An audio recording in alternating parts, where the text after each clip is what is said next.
As we all know, Hytale's up for pre-release on January 13th of 2026, and I don't know about you guys, but I spent a whole 8 hours reserving names that I now have to purchase the entire damn game on. Now, as far as that goes, we're good. However, after claiming all those names, I felt incredibly satisfied. I was brushing my teeth, then I looked in the mirror and realized that I had no clue what game I'm about to be playing.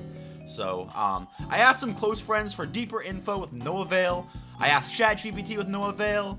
So I made the decision to dive headfirst into the lore book. Now, in short summary, there's 5 or 6 main zones, I'm not really too sure, and a big ocean. However, the ocean itself doesn't classify as a zone. Now, Zone 1's essentially being spawned in the forest or the plains in a Minecraft survival world. It contains farm animals and basically every passive mob that we wish Minecraft had, like a bunch of caving opportunity, some auto-generated buildings, but not much in the danger category except abominations like this.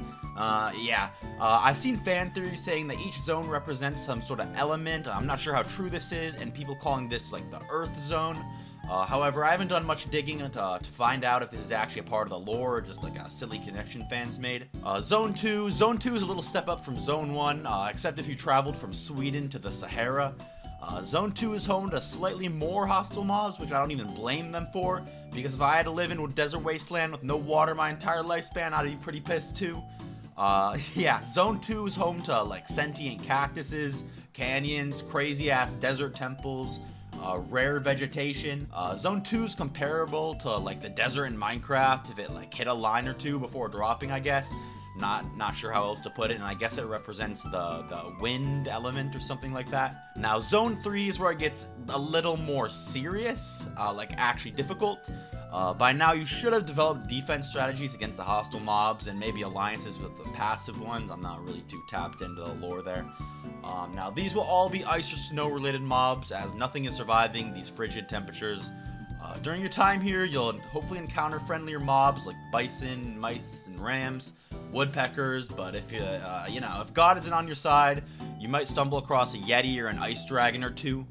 But Zone 3 has awesome caves. I'm sure the mine loot's all worth it, but in my personal opinion, this is a place to avoid just until the prior zones are completed and conquered, I guess you could say.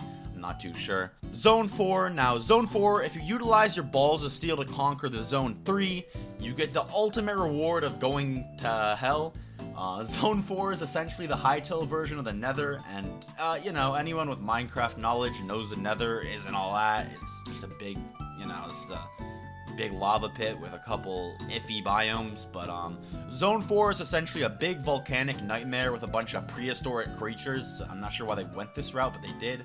But there's things like triceratops, cave rexes, and there's even the potential of something that I saw on the wiki called a prehistoric chicken. I haven't seen that in game. I don't know if it's real or not. However, there's like this little drawing of it that I'm not sure if it was released by the staff or by somebody who was bored, maybe on psychedelics. However, to my knowledge, what I've been led to believe, Zone 4 may not be all bad, as there's some speculation that there's like a little underground jungle cave system, which may be slightly more visibly appealing, but apparently just as dangerous as Zone 4 itself. Now there's 2 more zones, Zone 5 and then Zone 6, where Zone 5 is allegedly going to be based on the lightning element, as all these previous zones have been based on the first one's earth and wind and water and fire and so on. And fan theories lead to believe it'll be like a Skyland type of scenario, which I'm not sure that I really buy, because I have no clue how you get up or down or justify.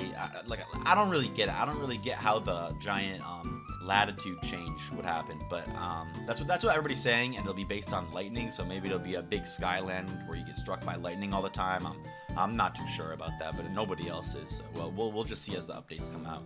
And lastly, we got Zone 6, and no, we're not talking about Zone 6 Atlanta, we're talking about Zone 6 in Hytale, which is probably a lot safer. Fans speculate that it's going to be based on the Void, or it's going to be the Minecraft, or the Hytale equivalent of the Minecraft End. Not saying that they're the same game, but they have inspiration off each other, which I'm not really sure how that fits into the element theme going on, because the Void isn't really a theme or an element or related to Earth whatsoever. But at the end of the day, that's up to the developers to decide. But I made this video be as quick as possible, and that's really about it knowledge-wise. But if I get more than 30 views, I'll keep at it. I'm going to be playing the game on launch, so definitely subscribe because I'm going to be turning up all year. And we'll see how it goes. I'll definitely become the best Hytale player, just like ranked Skywars. You already know how it is. Alright, that's about it.